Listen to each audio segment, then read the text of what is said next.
MTV news Kannada ವಾಹಿನಿಗೆ ಸ್ವಾಗತ. ರಾಜ್ಯ ಸರ್ಕಾರಕ್ಕೆ ರೈತರನ್ನ ಉಳಿಸಿಕೊಳ್ಳಬೇಕೆಂಬ ಮನಸ್ಸಿದ್ರೆ ಕೆರೆಗಳನ್ನ ಉಳಿಸಬೇಕು. ಕೆರೆಗಳನ್ನ ಸರಿಯಾಗಿ ನಿರ್ವಹಣೆ ಮಾಡಿದ್ರೆ ಪ್ರವಾಹ ಆಗುವುದಿಲ್ಲ. ಯಡಿಯೂರಪ್ಪ ಮುಖ್ಯಮಂತ್ರಿಯಾಗಿದ್ದಾಗ ಕೆರೆ ಹೂಳು ತೆಗೆಯಲು 200 ಕೋಟಿ ರೂಪಾಯಿ ಇಟ್ಟಿದ್ರು. ಅದೇ ರೀತಿ ಕೆರೆ ಹೂಳು ತೆಗೆಯಲು ರಾಜ್ಯ ಸರ್ಕಾರ ಪ್ರತ್ಯೇಕ ಹಣ ಮೀಸಲಿಡಬೇಕು ಅಂತ ಮಾಜಿ ಮುಖ್ಯಮಂತ್ರಿ ಹಾಗೂ ಸಂಸದ ಬಸವರಾಜ ಬೊಮ್ಮಾಯಿ ಹೇಳಿದ್ದಾರೆ. ಶಿಗಾವಿ ತಾಲೂಕಿನ ತಡಸ ಗ್ರಾಮದಲ್ಲಿ ಭಾರತ ಸೇವಾ ಸಂಸ್ಥೆ ವತಿಯಿಂದ ಹಮ್ಮಿಕೊಂಡ ಉಚಿತ ಕೆರೆ ಹೂಳು ಎತ್ತುವ ಕಾರ್ಯಕ್ರಮಕ್ಕೆ ಚಾಲನೆ ಕೊಟ್ಟು ಮಾತನಾಡಿದರು. ಶಿಗ್ಗಾವಿ ಸವಣೂರು ತಾಲೂಕುಗಳ ಕೆರೆಗಳಿಂದ ಕೂಡಿದೆ. ಸುಮಾರು 500 ಕೆರೆಗಳು ಇದೆ. ಅವುಗಳಲ್ಲಿ ಕನಿಷ್ಠ 100 ದೊಡ್ಡ ಕೆರೆಗಳಿದೆ. 150ಕ್ಕಿಂತ ಹೆಚ್ಚು ದೊಡ್ಡ ಮತ್ತು ಸಣ್ಣ ಕೆರೆಗಳಿದೆ. ನೀರು ತುಂಬಿಸುವ ಕೆಲಸ ಮಾಡಬೇಕು. 2015, 16, 17ರಲ್ಲಿ ಬರಗಾಲ ಸಂದರ್ಭದಲ್ಲಿ ದೊಡ್ಡ ಪ್ರಮಾಣದಲ್ಲಿ ಕೆರೆ ಹೂಳು ತೆಗೆಯುವ ಕೆಲಸ ಆಯಿತು. ಇಂತಹ ಭಗೀರಥ ಕೆಲಸಕ್ಕೆ ಭಾರತ ಸೇವಾ ಸಂಸ್ಥೆ ಕೆರೆಗಳ ಹೂಳು ತೆಗೆಯಲು ದೊಡ್ಡ ಸಹಾಯ ಮಾಡಿದೆ. 2-3 ವರ್ಷದಿಂದ ಒಳ್ಳೆಯ ಮಳೆಯಾಗಿದೆ. ಆದ್ದರಿಂದ ಹೂಳು ತೆಗೆಯಲು ಆಗಿರಲಿಲ್ಲ. ಈ ವರ್ಷ ಬೇಸಿಗೆಗೆ ಕೆರೆ ಬತ್ತಿ ಹೋಗಿರೋದ್ರಿಂದ ಮತ್ತೆ ಹೂಳು ತೆಗೆಯುವ ಕೆಲಸ ಮಾಡಲು ಶ್ರೀಕಾಂತ್ ದುಂಡಿಗೌಡ್ರು ಭಾರತ ಸೇವಾ ಸಂಸ್ಥೆ ವತಿಯಿಂದ ಹೂಳು ತೆಗೆಯುವ ಕೆಲಸ ಮಾಡಿದ್ದಾರೆ. ಪ್ರತಿಯೊಂದು ಜಿಲ್ಲಾ ಪಂಚಾಯಿತಿಯಲ್ಲಿ ಕನಿಷ್ಠ 1 ಕೆರೆ ಹೂಳೆತ್ತುವ ತೀರ್ಮಾನ ಮಾಡಿದ್ದಾರೆ. ಅವರಿಗೆ ಅಭಿನಂದನೆ ಸಲ್ಲಿಸ್ತೀನಿ ಎಂದಿದ್ದಾರೆ. ಇದರಿಂದ ಪ್ರೇರಣೆ ಪಡೆದು ಇನ್ನಷ್ಟು ಜನ ತಮ್ಮ ಸಾಮರ್ಥ್ಯಕ್ಕೆ ತಕ್ಕಂತೆ ಹೂಳು ತೆಗೆಯುವ ಕೆಲಸ ಮಾಡಿದ್ರೆ ನಮ್ಮ ಹೊಲ ನಮ್ಮ ಮನೆ ಎನ್ನುವ ಭಾವನೆ ಇದೆ. ಅದೇ ರೀತಿ ನಮ್ಮ ಹೊಲ ನಮ್ಮ ಮನೆ ನಮ್ಮ ಕೆರೆ ನಮ್ಮ ಊರು ಎಂಬ ಭಾವನೆ ಬೆಳೆಸಿಕೊಂಡ್ರೆ ಹಳ್ಳಿಗಳು ನಮಗೆ ಗ್ರಾಮ ಸ್ವರಾಜ್ಯ ಸಿಕ್ಕಿದೆ. ಸ್ವರಾಜ್ಯದಿಂದ ಸುರಾಜ್ಯ ಆಗುತ್ತೆ. ಆ ನಿಟ್ಟಿನಲ್ಲಿ ಶ್ರೀಕಾಂತ್ ಅವರ ಪ್ರಯತ್ನಕ್ಕೆ ಅಭಿನಂದನೆ ಸಲ್ಲಿಸ್ತೀನಿ ಎಂದಿದ್ದಾರೆ. ಕೆರೆ ಹೂಳೆತ್ತಲು ಕೇಂದ್ರ ಹಾಗೂ ರಾಜ್ಯ ಸರ್ಕಾರಗಳು ಏನ್ ಮಾಡಬೇಕೆಂಬ ಪ್ರಶ್ನೆಗೆ ಪ್ರತಿಕ್ರಿಯಿಸಿ, ಈಗಾಗಲೇ ಪ್ರಧಾನಮಂತ್ರಿ ಸಿಂಚಾಯಿ ಯೋಜನೆಯಲ್ಲಿ ಹಾವೇರಿ ಜಿಲ್ಲೆ ಸೇರಿದೆ. ಹಾವೇರಿಗೆ ಕ್ರಿಯಾ ಯೋಜನೆ ಆಗಿದೆ. ಯೋಜನೆ ಅಡಿಯಲ್ಲಿ ಪ್ರತಿ ತಾಲೂಕಿಗೂ ಕೆರೆ ಅಭಿವೃದ್ಧಿ ಹಣ ಬರುತ್ತೆ. ರಾಜ್ಯ ಸರ್ಕಾರ ಯಡಿಯೂರಪ್ಪ ಮುಖ್ಯಮಂತ್ರಿ ಇದ್ದಾಗ 200 ಕೋಟಿ ರೂಪಾಯಿ ಕೆರೆ ಹೂಳು ತೆಗೆಯಲು ಇಟ್ಟಿದ್ರು. ಅದೇ ರೀತಿ ಕೆರೆ ಹೂಳು ತೆಗೆಯಲು ಹಣ ಇಡಬೇಕು. ಕೆರೆಗಳ ರಕ್ಷಣೆ ಮಾಡಿದ್ರೆ ನಮ್ಮ ಭೂಮಿ ರಕ್ಷಣೆ ಆಗುತ್ತೆ. ಅದು ನಿಸರ್ಗದತ್ತವಾಗಿರುವುದು. ಅದಕ್ಕೆ ಕೆರೆಗಳಿಗೆ ಫ್ಲಡ್ ಕ್ಯಾರಿಯರ್ಸ್ ಅಂತಾರೆ. ಕೆರೆಗಳನ್ನ ಸರಿಯಾಗಿ ನಿರ್ವಹಣೆ ಮಾಡಿದ್ರೆ ಪ್ರವಾಹ ಆಗೋದಿಲ್ಲ. ರಾಜ್ಯ ಸರ್ಕಾರಕ್ಕೆ ರೈತರನ್ನ ಉಳಿಸಿಕೊಳ್ಳಬೇಕೆಂಬ ಮನಸ್ಸಿದ್ರೆ ಕೆರೆಗಳನ್ನ ಉಳಿಸಬೇಕು ಅಂತ ಹೇಳಿದ್ರು. ಇನ್ನು ಉಪಚುನಾವಣೆಯ ಕುರಿತು ಕೇಳಿದ ಪ್ರಶ್ನೆಗೆ ಪ್ರತಿಕ್ರಿಯಿಸಿ, ನಾವು ಬಹಳ ಲೆಕ್ಕಾಚಾರ ಹಾಕಿ ದಾವಣಗೆರೆಯಲ್ಲಿ ಟಿಕೆಟ್ ಕೊಟ್ಟಿದ್ದೀವಿ. ಬರುವ ದಿನದಲ್ಲಿ ಬಡವರು SC/ST ಜನರಿಂದ ದೊಡ್ಡ ಪ್ರಮಾಣದಲ್ಲಿ ಬೆಂಬಲ ಸಿಗುತ್ತೆ. ಆಶ್ಚರ್ಯಕರ ಫಲಿತಾಂಶ ದಾವಣಗೆರೆಯಲ್ಲಿ ದೊರೆಯುತ್ತೆ. ಬಾಗಲಕೋಟೆಯಲ್ಲಿ ವಿಜಯಪುರದಲ್ಲಿ ನಾವು ಹೋಗ್ತಾ ಇದ್ದೀವಿ. ಕಳೆದ ಬಾರಿ ಕಾಂಗ್ರೆಸ್ ಸೇರಿದ ಅನೇಕ ಮುಖಂಡರು ಬಿಜೆಪಿಗೆ ಸೇರ್ತಾ ಇದ್ದಾರೆ. ಹೀಗಾಗಿ ಬಾಗಲಕೋಟೆಯಲ್ಲಿ ದೊಡ್ಡ ಪ್ರಮಾಣದ ಅಂತರದಲ್ಲಿ ಗೆಲ್ತೀವಿ. ದಾವಣಗೆರೆಯಲ್ಲಿ ಮೊದಲ ಬಾರಿಗೆ ಬಿಜೆಪಿ ಬಾವುಟ ಹಾರಿಸ್ತೀವಿ ಎಂದಿದ್ದಾರೆ. ಇದೇ ವೇಳೆ ಶ್ರೀಕಾಂತ್ ದುಂಡಿಗೌಡ್ರು ಅವರನ್ನ ಪಕ್ಷದಿಂದ ಉಚ್ಚಾಟಿಸಲಾಗಿದ್ದು, ಅವರನ್ನ ಪಕ್ಷಕ್ಕೆ ವಾಪಸ್ ಕರೆಸಿಕೊಳ್ಳುವ ಕುರಿತು ಕೇಳಿದ ಪ್ರಶ್ನೆಗೆ ಈ ಕುರಿತು ಪಕ್ಷದಲ್ಲಿ ಚರ್ಚಿಸ್ತೀವಿ ಎಂದಿದ್ದಾರೆ. ಎಲ್ಲರಿಗೂ ನಮಸ್ಕಾರ. ಭಾರತ್ ಸೇವಾ ಸಂಸ್ಥೆ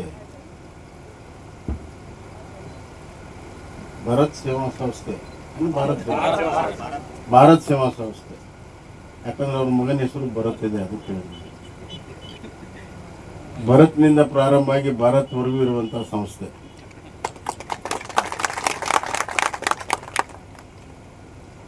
ಅವರಿಂದ ಈ ವರ್ಷ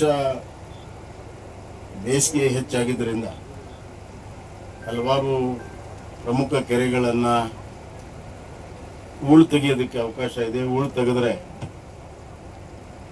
ಕೆರೆಗಳ ನೀರನ್ನು ಹಿಡಿದಿಡುವಂಥ ಸಾಮರ್ಥ್ಯ ಹೆಚ್ಚಾಗ್ತದೆ, ಅಂತರ್ಜಲ ಹೆಚ್ಚಾಗ್ತದೆ ಮತ್ತು ಕೆರೆಗಳ ಮಣ್ಣು ರೈತರಿಗೆ ಹೊಲಕ್ಕೆ ಹಾಕಿ ಅನುಕೂಲ ಆಗ್ತದೆ ಅನ್ನುವಂಥ ಕಾರಣದಿಂದ ಅವರು ಪ್ರಾರಂಭ ಮಾಡಿರುವಂಥ ಮೊದಲನೇ ಕೆರೆ ಇದು ತಡಸದ ಕೆರೆ.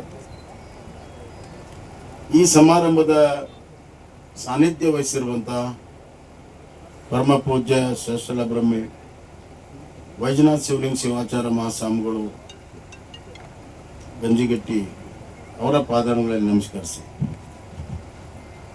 ಇವತ್ತು ಈ ಕಾರ್ಯಕ್ರಮದ ಕೇಂದ್ರ ಬಿಂದು ರೂವಾರಿಗಳು ಕಾರಣೀಭೂತರಾದಂಥ ಸ್ನೇಹಿತ ಶ್ರೀಕಾಂತ್ ದುಂಡಿಗೌಡರವರೇ, ಖ್ಯಾತ ಚಲನಚಿತ್ರ ನಟರು,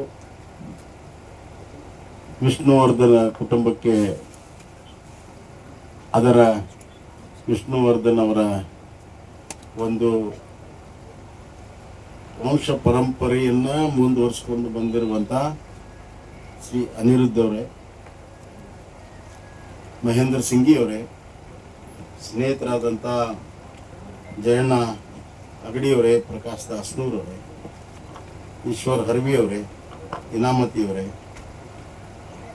ಶಿವಾನಂದ ಸೊಬ್ರದ್ ಅವರೇ, ಶಿವಾನಂದ್ ಮ್ಯಾಗೇರಿ ಅವರೇ, ತಿಪ್ಪಣ್ಣ ಸಾತನ್ನವರವರೇ, ಅರ್ಜುನ್ ಹಂಚಿನಮನಿ ಅವರೇ, ವರುಣ್ ಗೌಡ್ರೆ, ವೇದಿಕೆ ಮೇಲಿರುವಂಥ ಈ ಥರ ಎಲ್ಲ ಗಣ್ಯರೇ, ನೆರೆದಿರುವಂಥ ಎಲ್ಲ ಹಿರಿಯರೇ, ಅಣ್ಣ ತಮ್ಮಂದಿರೇ, ತಾಯಿಂದಿರೇ, ಮಾಧ್ಯಮದ ಸ್ನೇಹಿತರೆ,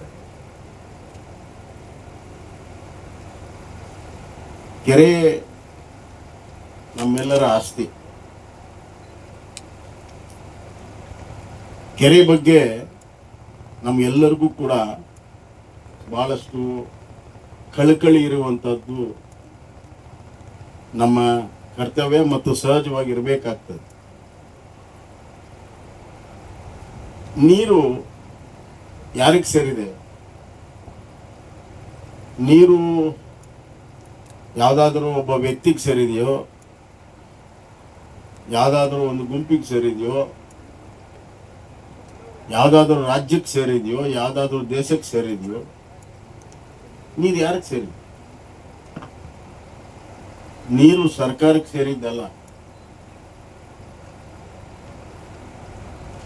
ನೀರು ಒಂದು ರಾಜ್ಯ ಅಥವಾ ಕೇಂದ್ರಕ್ಕೆ ಸೇರಿದ್ದಲ್ಲ.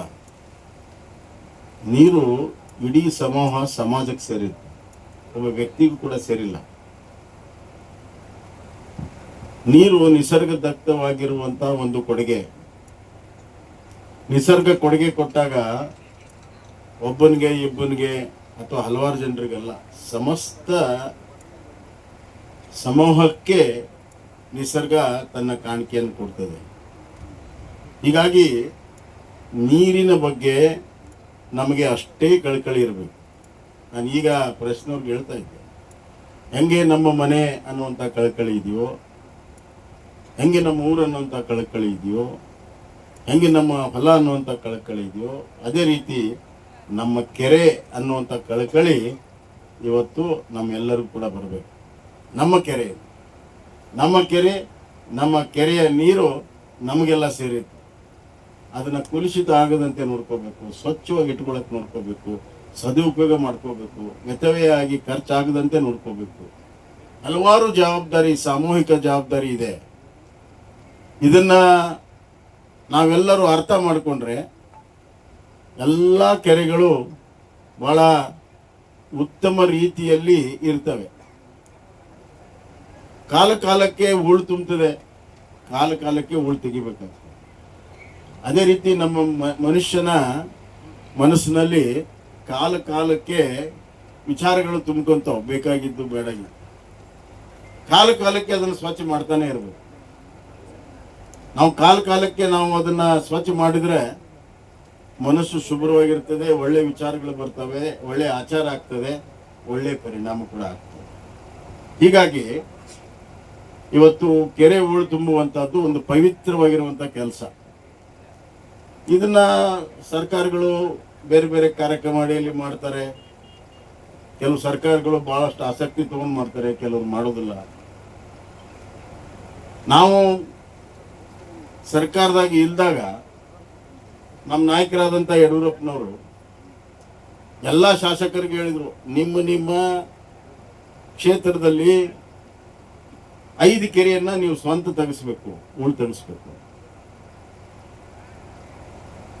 5 ಕೆರೆಗಳನ್ನು ನಾವು ಅದನ್ನ 5 ಕೆರೆ ತೆಗಿಯಕ್ಕೆ ಹೋಗಿ 50 ಕೆರೆ ಆಯ್ತು ನಮ್ಗೆ.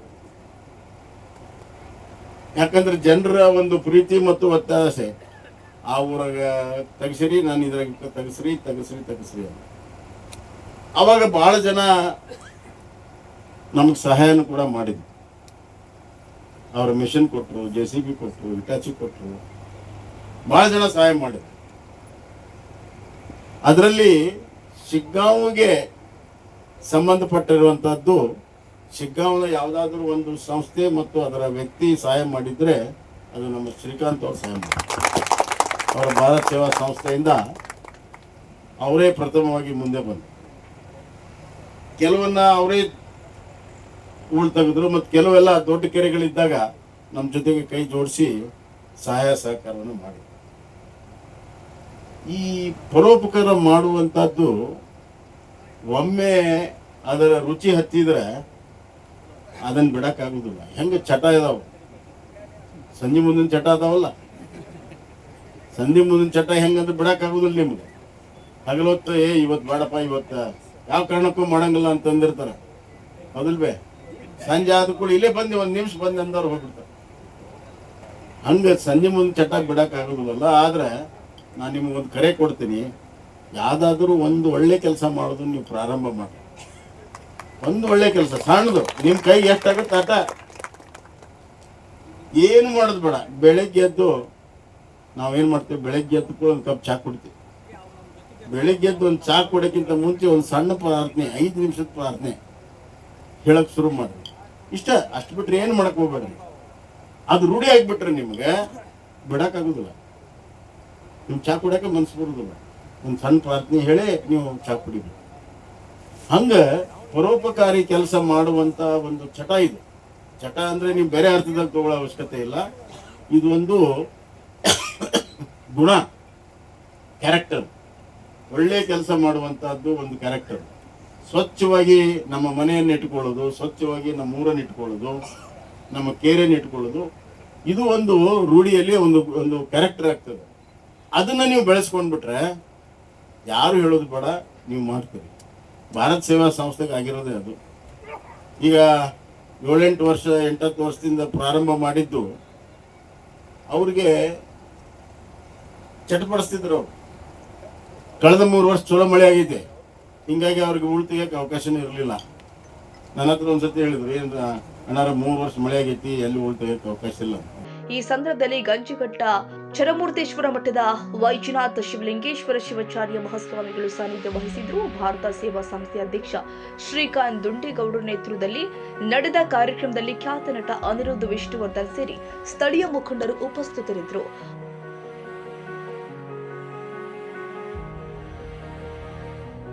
ತಾಜಾ ಸುದ್ದಿಗಾಗಿ ಎಂಟಿವಿ ನ್ಯೂಸ್ 24x7ಗೆ ಸಬ್ಸ್ಕ್ರೈಬ್ ಮಾಡಿ ಮತ್ತು ಬೆಲ್ ಐಕಾನ್ ಅನ್ನು ಒತ್ತಿ. ತಪ್ಪದೇ ಲಿಂಕ್ ಶೇರ್ ಮಾಡಿ.